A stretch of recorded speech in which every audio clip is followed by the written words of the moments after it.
welcome everyone to episode 2 of War of the Stars.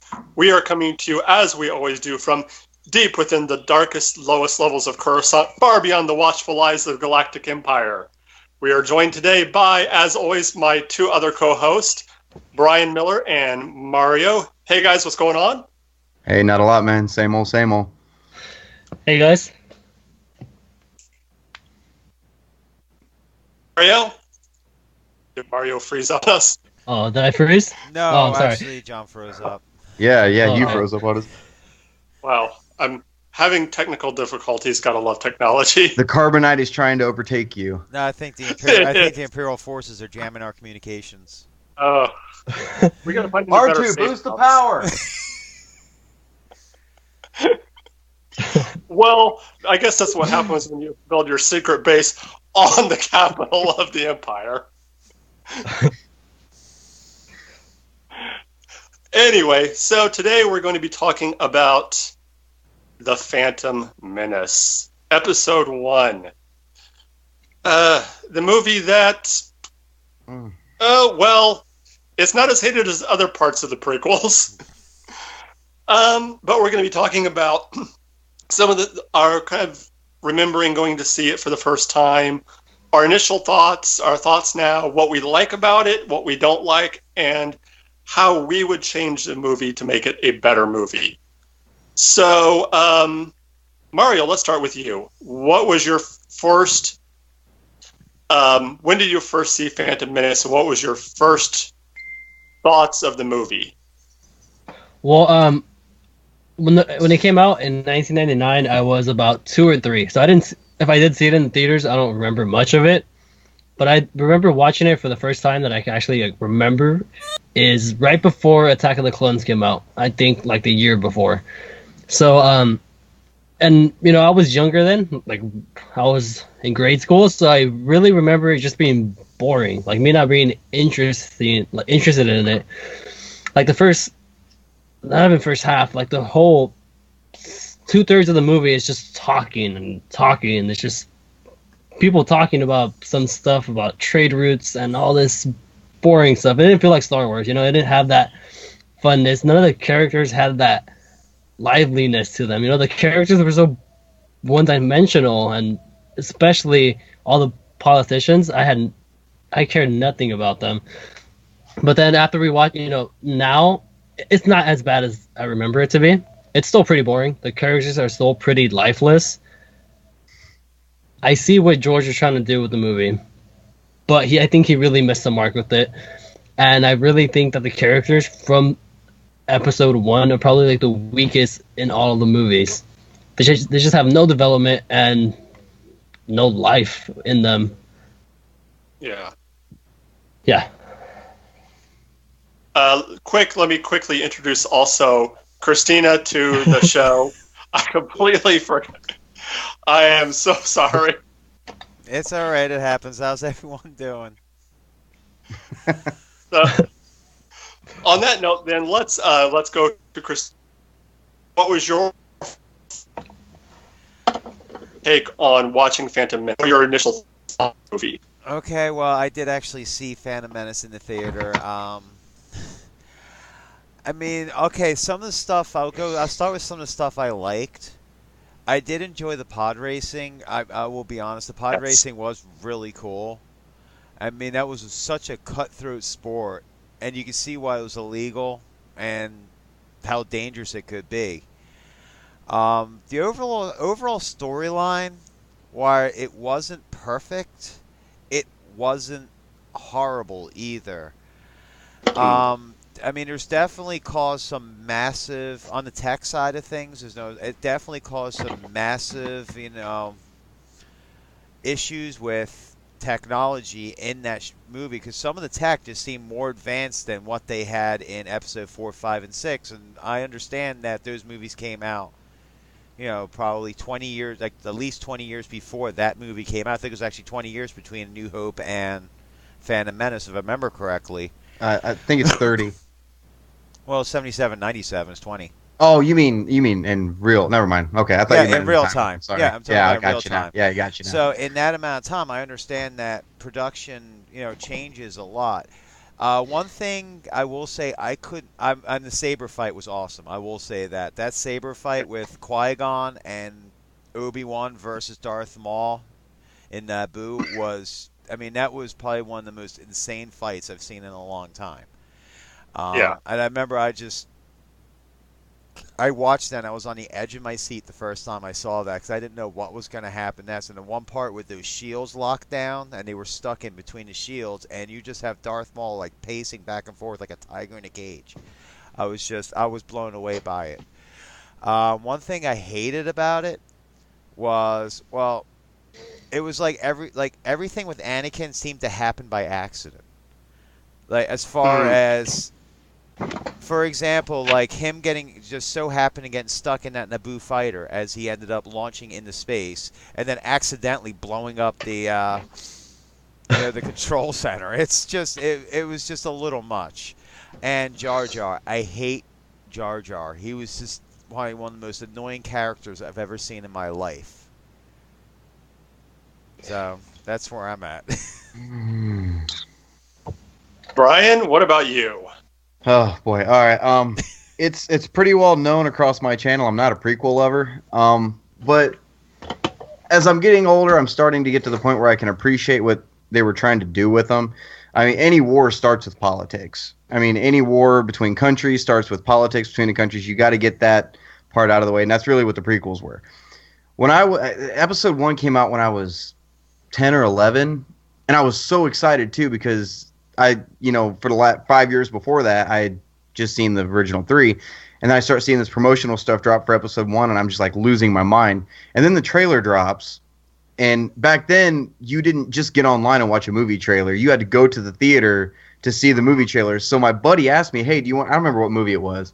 I don't remember what movie it was, but he's like, "Hey, you want to go see so and so?" So I'm like, "Yeah, sure." So he paid to get in, sat down, watched the trailer. He's like, "All right, let's get out of here." And we got up and walked back out of the theater. We paid to go see the trailer. And we were so excited for this movie. And I remember I didn't get to go opening night. My mom wouldn't take me opening night. And it was a couple weeks after the opening. And we finally get to go, and the place was still packed.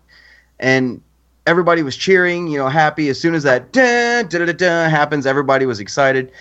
And then as the movie went on and we went further and further through it, you could literally feel, I remember this, you could literally feel the enthusiasm in the room going down just a little bit at a time the further the movie went on. And then when Darth Maul pops up and activates that double saber, like the anticipation went right back through the roof.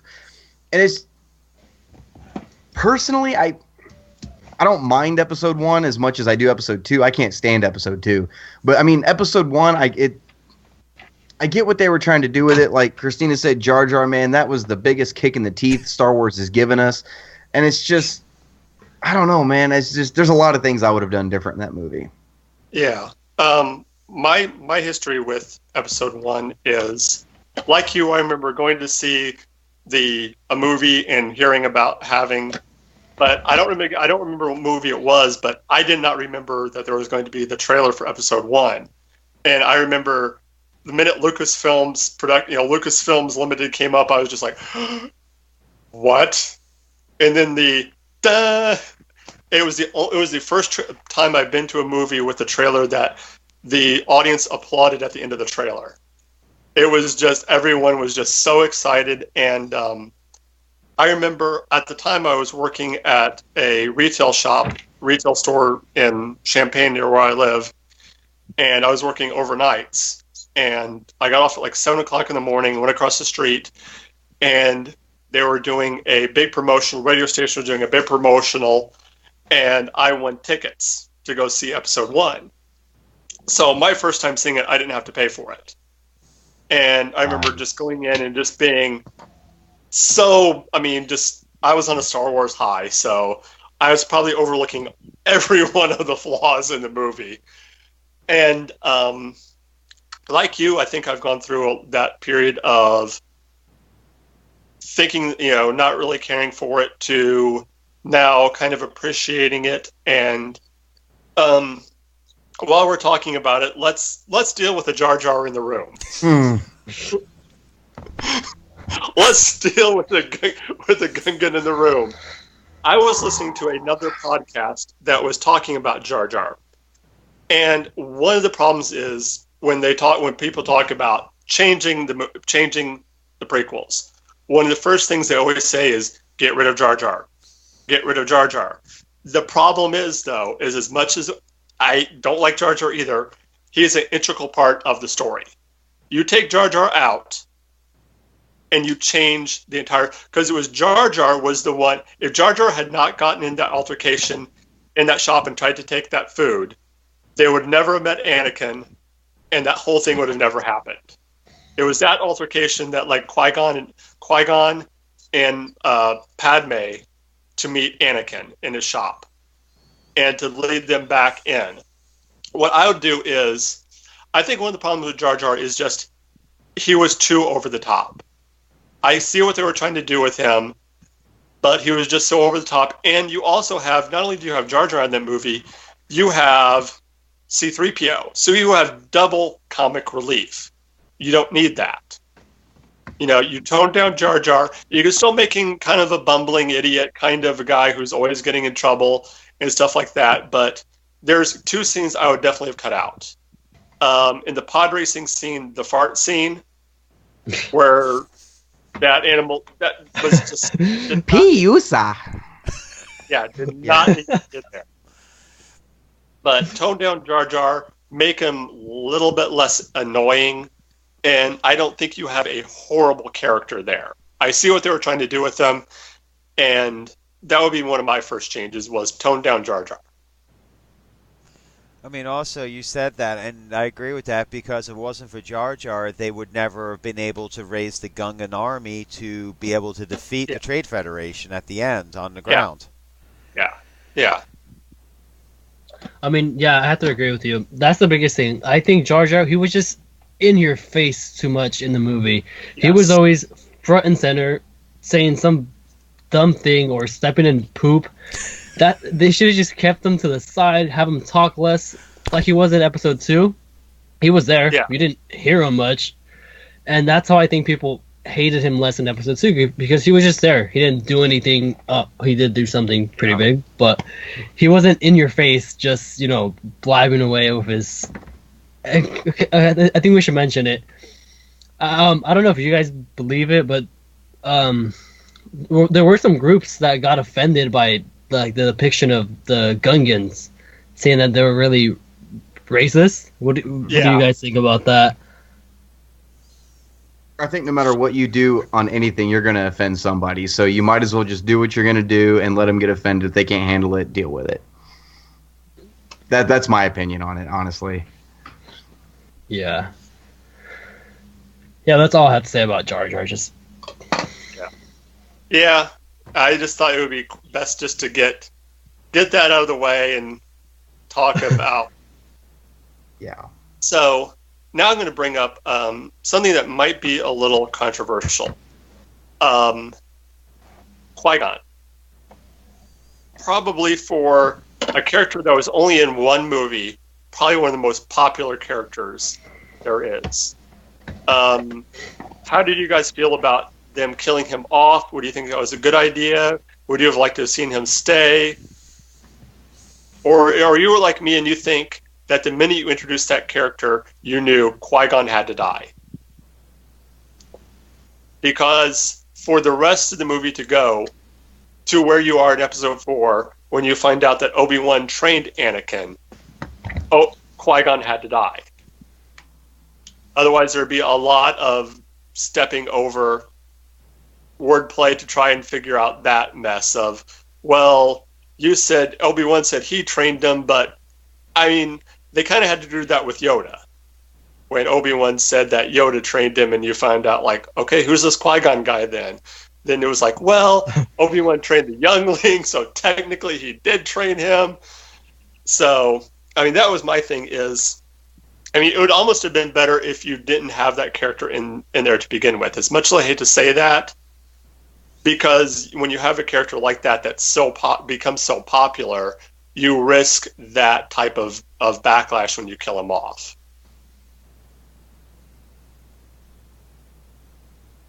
So, thoughts? No, I agree with you. I think that's one thing that I as much as I like Qui-Gon, they could have done it differently. They could have easily made Yoda Obi-Wan's Jedi Master. They could have done it. I mean, it wouldn't have really changed anything. You wouldn't have had the death of this big character then. But we've heard George Lucas talk about how one character, or how the trilogies are like poetry and they all kind of rhyme, you know. And the original trilogy, we had Obi-Wan die in the first episode of that trilogy.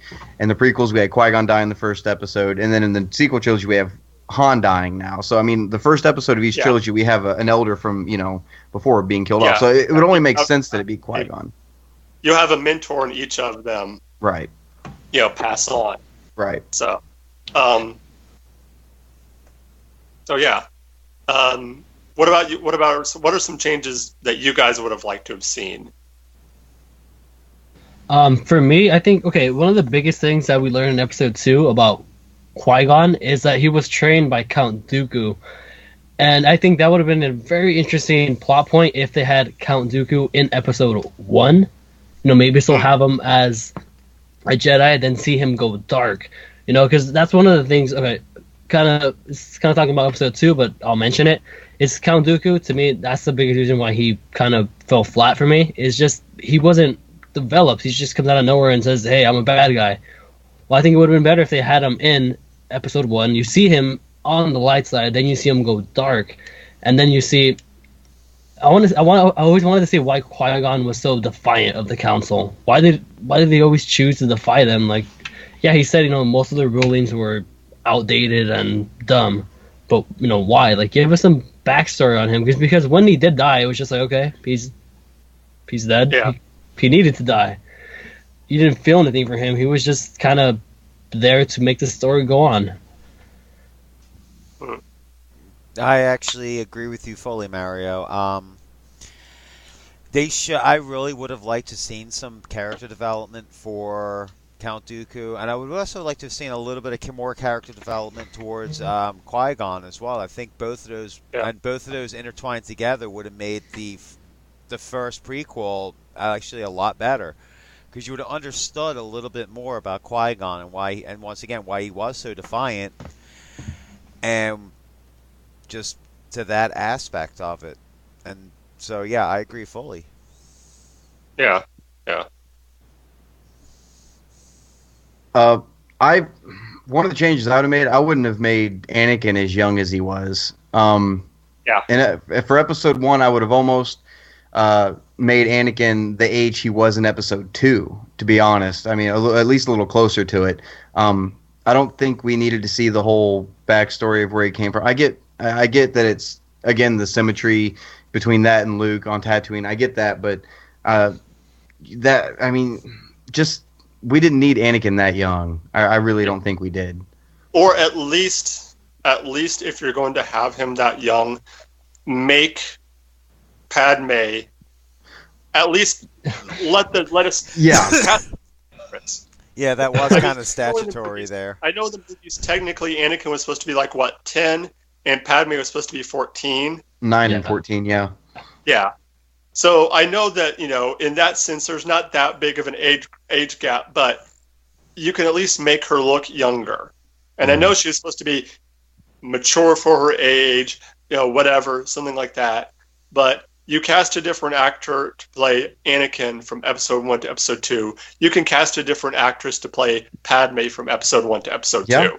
And still have Natalie Portman play the role in the rest of the movies. Mm-hmm. So you can make that so it's not as weird and creepy that, suddenly, Anakin has changed so much in 10 years, but Padme still looks the same. Yeah. Yeah. Which almost would be a continuity error if you think about it. Yeah. So what about the one of the biggest issues that George has always come across is the dialogue. Yeah. Do you think that's something that, I mean, is that just a George thing, and that's just something we have to get past, that every Star Wars movie is going to have horrible dialogue in it, and we should just be like, you know what? Let's just move past it. That's just George. I just think that the dialogue is too over the top. Compared to the original trilogy, you could tell that they talk more genuine. The words they say, it sounds like something we would say, actual people would say. To me, in the prequels, they're talking almost like Shakespeare. They're just like, it just sounds so off. Like, I get, they're the Naboo council people. They're of higher class, so they would speak in a more like high level dialect. But then when you compare it to the Gungans and how they talk, it's just like what are you trying to say here? Like, just have them speak one way, or don't make the dialogue so boring too. All the dialogue, it just seems. Yeah. I think that's more to the actors, the way they actually spoke the lines, because the way they speak the lines is just, they sound dead, man. They don't sound like they're actually putting some life into the words. You had so many actors, especially in the prequels, that were young and up and coming and just wanted to impress George Lucas. Mm-hmm. So they weren't like a Harrison Ford who was like, hey, you can say this crap, but you can't. You can write this, but you can't say it. Mm-hmm. Type that were willing to, say like, look, I'm going to say this the way I feel comfortable.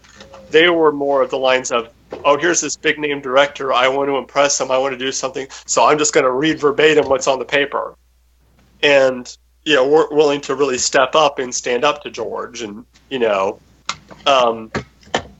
but I mean, even the original trilogy did have some really bad dialogue in it. I mean, if you really look at it, I mean, the whole Tashi Station is almost identical to the "I hate sand" speech.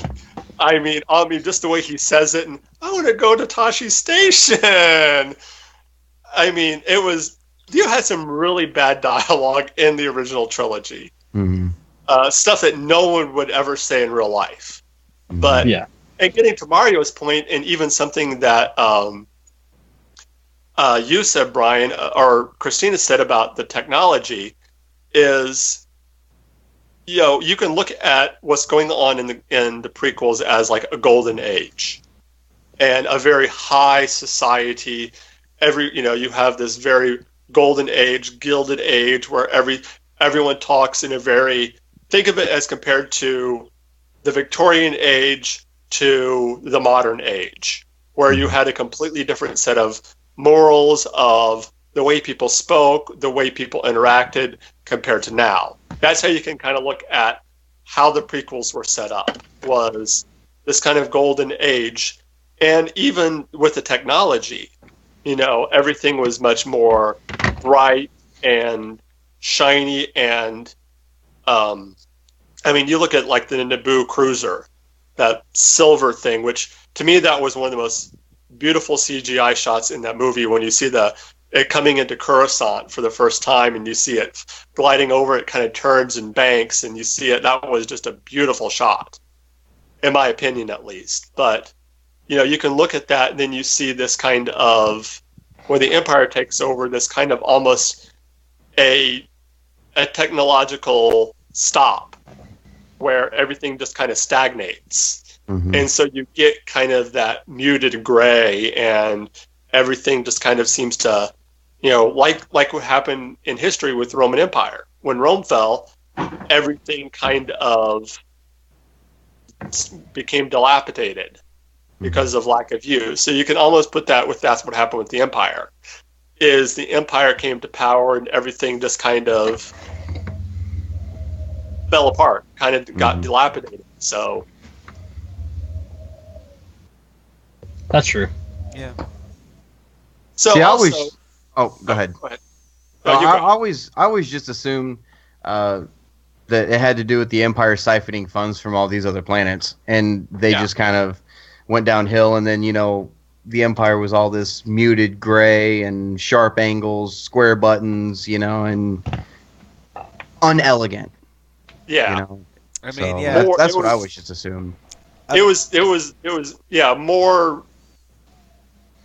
I don't know what the word I'm looking for is, but I think also the fact that because at least until the end, they didn't see like the rebels as being that much of a threat, so they didn't worry about trying to make upgrades to their military, trying to, improve, because there was no competition.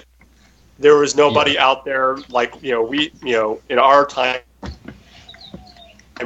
on Earth, we had, the Russians or the Soviets during the Cold War, so there was no need to ever upgrade their military to, make it better, because, well, who's going to stand against the Empire? Right. I mean, I understand that Naboo made their own ships. We know this. They had their own, shipbuilding company. And the fact that, the Princess's Queen's Cruiser. I mean, that was a custom build for the Queen. That was that was built by Theed Palace Shipworks. That was a custom build just for that. I mean, but then you even look at the episode 2 or more episode 3 where you started out with that big space battle and you had the ARC-170. He introduced the ARC-170s. Yeah. And I mean that was your first, flat, light gray, clunky. Obviously, I mean you can look at it and almost see it's a predecessor to the X-wing. That I will give that. Yeah. Despite the ship was in size and scale towards the X-wing, a lot bigger ship, a lot more firepower, but you can almost see how that technology of a split-wing fighter evolved into our X-wing that we all, know and love. The Incom T-45 that everyone loves. Yeah. Well, you can also see some of the some of the Jedi fighters and some of the other ones like that, and you can see the beginnings of the TIE fighter with that ball-shaped cockpit on some of the Jedi fighters. You can definitely see that, and the beginnings of the A-wing and other fighters. So, and also, I mean, like me, I'm sure, like Brian, what was your thoughts on from reading the initial Timothy Zahn novels and reading about Coruscant and then first seeing it on TV? Did it live up to the expectations of what you were thinking the city planet would look like? Like when you read it and you've got an idea in your mind of an entire city planet from reading the Zahn novels, right? And then suddenly there it is on TV. Was it what you were expecting? It was actually we saw Coruscant before Episode 1 ever came out. We saw it in the special editions of Return of the Jedi, right at the end, the end of the film. But even when I saw that, I lost my freaking mind when I saw that in the theater on the special edition of Jedi. I was like, wait, because they never mentioned it by name. You just look at it and you're like, wait, was that Coruscant? And then it was years later I found out that it was, and I lost my mind over it. I was like, oh my God, that's awesome. But to see it in full scale in Episode 1, I mean, that was cool. I mean, it was to see something brought in, like that. It was very cool. I think that was the first time they brought in something from the novels and officially made it officially canon. Yeah. Quick thing while we're talking about this. Did anyone catch the Easter egg on Coruscant on the one part where it showed that circular dock? Did anyone catch there was a YT-1300, whether it was the Millennium Falcon or not? The Falcon? Oh, yeah, hiding down in one of the docks. Yeah. I've actually seen some theories going around now that during the Han Solo movie we're going to see that same shot from the cockpit of the Falcon then, the same time period of that ship coming into land with, I don't know, Lando driving it when he's, freaking 7 or something, and flying it in and landing it. There's some speculation that we're going to see that same shot from their point of view.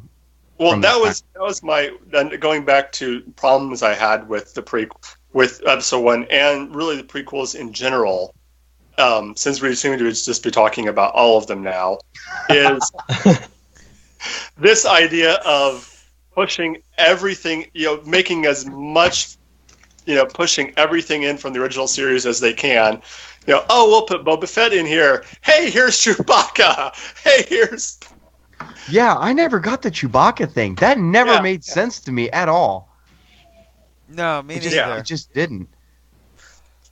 I mean, I can't remember what it was, but someone made a joke about that whole scene where he's like, I will miss you, Chewbacca. And then he goes on to say, and I will miss you too, baby Millennium Falcon and baby Han Solo. That's one of those things where George Lucas was just trying entirely too hard. You know, I mean,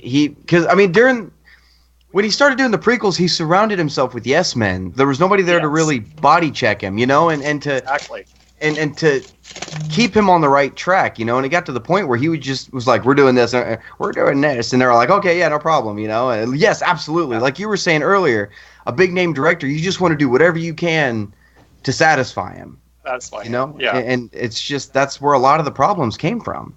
Oh yeah.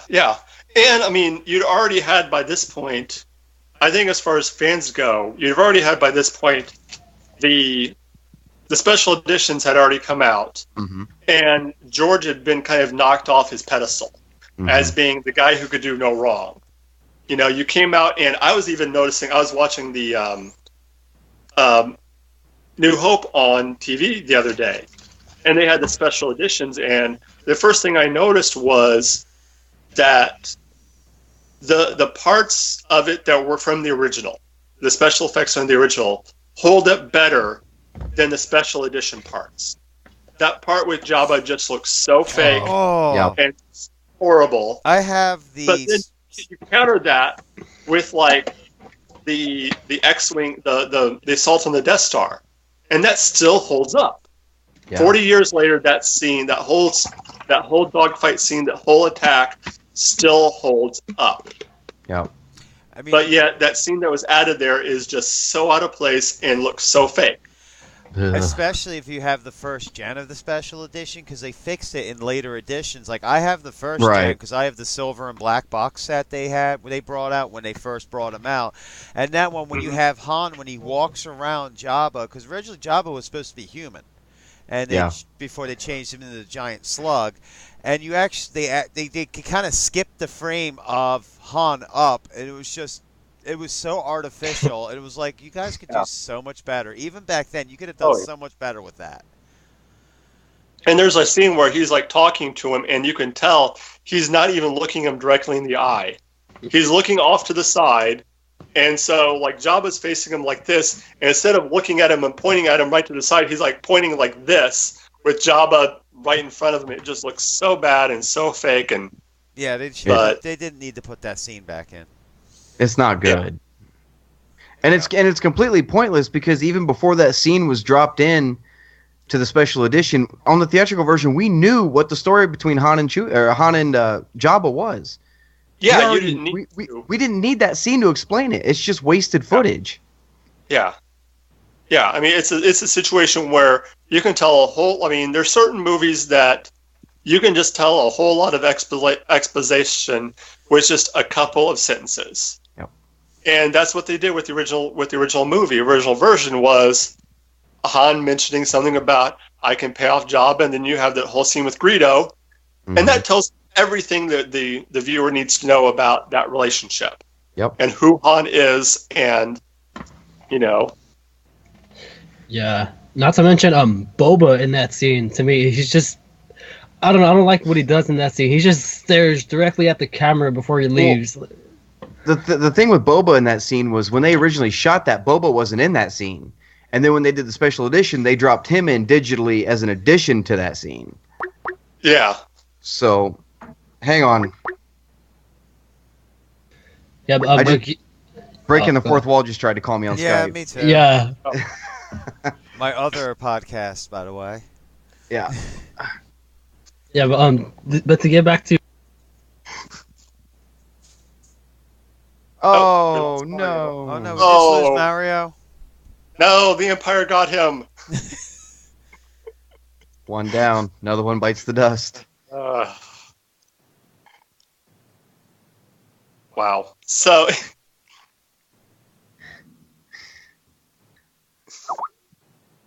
Anyway. Yeah. But yeah, I mean, I think overall, like I said, I don't think episode 1 was the worst of the prequels by far. I mean, I think most people would say episode 2 was by far the worst. Yeah.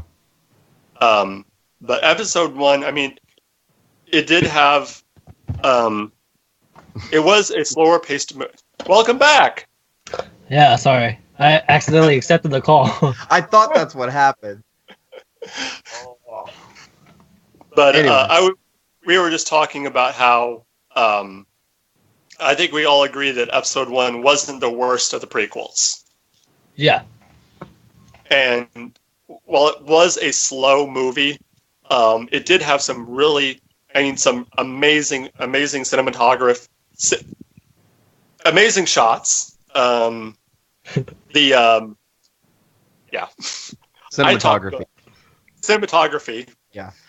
And like Christina said, I thought the pod race was really cool, was really amazing. One of the best lightsaber fights with Maul and Qui-Gon and Obi-Wan. And from just a technological standpoint, as far as the movie goes, there was so much that we see the effects today. I mean, they were one of the first movies to really put it in digital.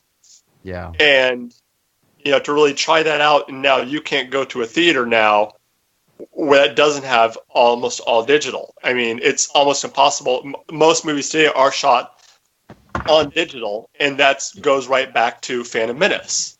As much as people hate the character, I think Ahmed Best needs to get a lot more respect as far as being the first guy to really do the motion capture. I mean, yeah, guys like other guys get all the credit for being being that type of thing, but it was Jar Jar was really the first character to be that type of stop motion capture motion. So from that sense, I mean, you have to really almost praise that movie because of what it means for movies nowadays and what they were able to do and what they changed as far as movie making. Mm-hmm. And that's what George did with the original Star Wars. He changed the way movies were made. And whether you like the movie as far as not be for plot or for whatever, it changed everything. Mm-hmm. No, you're absolutely right. It did. It introduced an entirely new genre of filmmaking, and I mean, they invented technology just to do the originals, and then they did the exact same thing to do the prequels. They literally, if they didn't have the technology they needed, they sat down and invented it and then used it to make it what they needed. Yeah.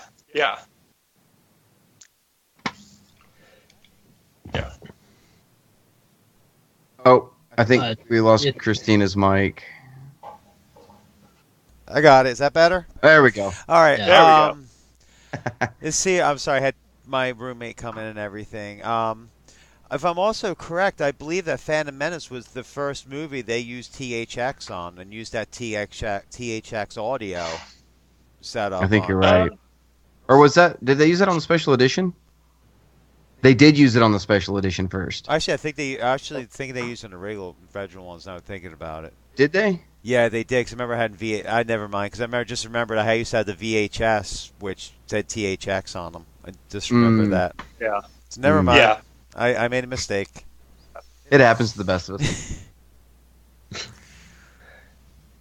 Yeah, but to go to another point about what I could have fixed about episode 1, I think I would have added a lot of more screen time to Darth Maul, because he was one of the characters who was he looked badass. Yeah, his lightsaber scene was amazing, but he didn't do much. He had 2 lines in the movie, 2 or 3. Yeah, but my thing is this though. My question is this: is if you give him a bunch of dialogue and you give him a lot more screen time, do you risk taking what? Because that was part of what was so cool about Darth Maul was he just sat there in the background and just kind of looked menacing and didn't say much. Mm-hmm. But yet you knew the minute you saw him on screen, you knew this was a guy you did not want to mess with. This was a guy that you needed to take seriously. A man of few words who just kind of, stood there but you knew that. So that's my thing is that if you give him more to do you risk taking away that aura from the character? Well, if you look at Clone Wars, because he came back in Clone Wars, if you look at Clone Wars and you look at Rebels and the comic books that we have about Darth Maul now, I mean, if anything, I think it added to the mythos of that character quite a bit, and it really developed him in a way that, I mean, he was such a complex character too, and what he went through between, his comic before Episode 1 all the way through Rebels. I mean, he went through hell and back. I mean, it's insane, and it gave me a newfound respect for the character, and it almost, because of that, it almost feels jarring now that he doesn't say so much in Episode 1. Yeah, that's true. I also would have liked to have go into more of just how intelligent Maul was. Mm-hmm. I mean, that was one of the things that in like Rebels and Clone Wars and the comics that they really hint at is just how smart and intelligent he wasn't. I mean, the prequel, Episode 1 makes him out to be just almost this, monster who just, doesn't think, just goes out and attacks and kills and murders. But he was almost a Sith. He was someone who studied every aspect of what it meant to be a Sith and, was more of a scholar. I mean, really almost more of a warrior scholar than anything. Mm-hmm. As far as the way he approached battle and, things like that. But that would have been more interesting just to see that side of him, the intellectual side, the hunter, how he was able to track, really how he was able to track them down and find out where they were and everything like that. But I kind of agree now thinking about it. I would like to have seen a little bit more Maul. Mm-hmm. Yeah, but another big thing is I don't think they should have killed him. Yeah. Because judging now we know he's developed more because of the the comics and the TV shows. But when the movie came out, that was it for him. He was dead. I think that was one of the biggest problems of all the prequel movies is that they never had a clear-cut villain besides Palpatine. They always had so Episode 1 it was Maul, Episode 2 was I would say Dooku, and then Episode 3 was Grievous. They never had like a straight, this is your bad guy, this is who we have to stop. It was always changing. Mm-hmm. So what do you guys think? You guys think it was a good idea to kill him off? Or you guys think it's good by the way we have it now? Seeing how we have him. I think it's one of those things you almost had to.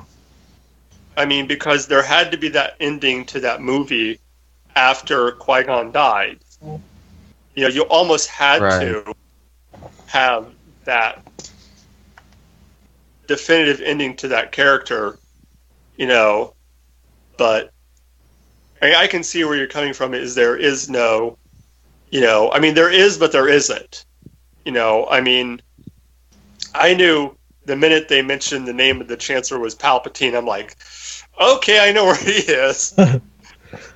Right. I know where this is going. But, it was... I mean, they almost created Maul in that, as far as that movie, as almost a throwaway villain. Mm-hmm. I mean, yeah, it turned out to be more, but that's basically what he was he was the throwaway villain. He was the one that oh, okay, this is the guy that you gotta beat. If you think about like a video game, it's like you got all these smaller bosses until you get to the big boss. Mm-hmm. And that's what like Maul and Dooku were. They were like the smaller bosses before you got to the big boss. Well, see, they kind of wrote Maul as the stepping stone for Obi-Wan to get from Padawan to Master status. I mean, because literally killed Qui-Gon, and then Obi-Wan took down a Sith. A Padawan took down a Sith Lord, and then once Maul's purpose was fulfilled, they axed him off. Yeah. There was, I mean, it's back then. I guess the only thing I can think of is Lucas just assumed there was nothing else left for that character to do. Yeah. Well, if you remember, in episode 1, he really even wasn't portrayed as a lord. He was still... He was an apprentice. Yeah, he was an apprentice under Palpatine. So was Vader, but he was the Dark Lord of the Sith. Yeah, well, that was the difference between the Sith and the Jedi was, I mean, with you having only 2, both of them had the title of Sith Lord. Well, they were also backstabbing each other for power. It was just one was master, one was the apprentice. Both had the same title. Yeah. Yeah. One, that was the thing, two shall there be. One to embody the power, and one to crave it. One to embody the power, one to crave it. Yep. Yeah. So, well, guys, I'm starting to run low on power, so let's call this a short one, a little bit of a short one this week. So that's fair enough. As always, you can reach us at our Twitter account at Realm of the Mist on Twitter. You can reach me at Mark Tolly at Mark.Tolly77 and on Facebook at Facebook/Mark Tolly. Brian, where can they reach you at? You guys can reach me right here on War of the Stars. You can also reach me at the Star Wars Canon Library YouTube channel I started. I just got my Thrawn review up a couple days ago. Make sure to check that out. I also have a website, www.starwarscanonlibrary.com, and a Facebook page to go along with it. All right, and Mario. You can follow, like Brian said, on War of the Stars every week, and you can also follow my own YouTube channel, Sith Lord 310, and we have an Instagram and Twitter page for that as well. And Christina. You can actually catch me on Breaking the Fourth Wall, which was the call that we all kind of got disturbed with, but we actually air on Radiocast FM every Thursday night, 7 p.m. You can also find me on Facebook at Christina Tali Warburton. That's Tali. That's Warburton.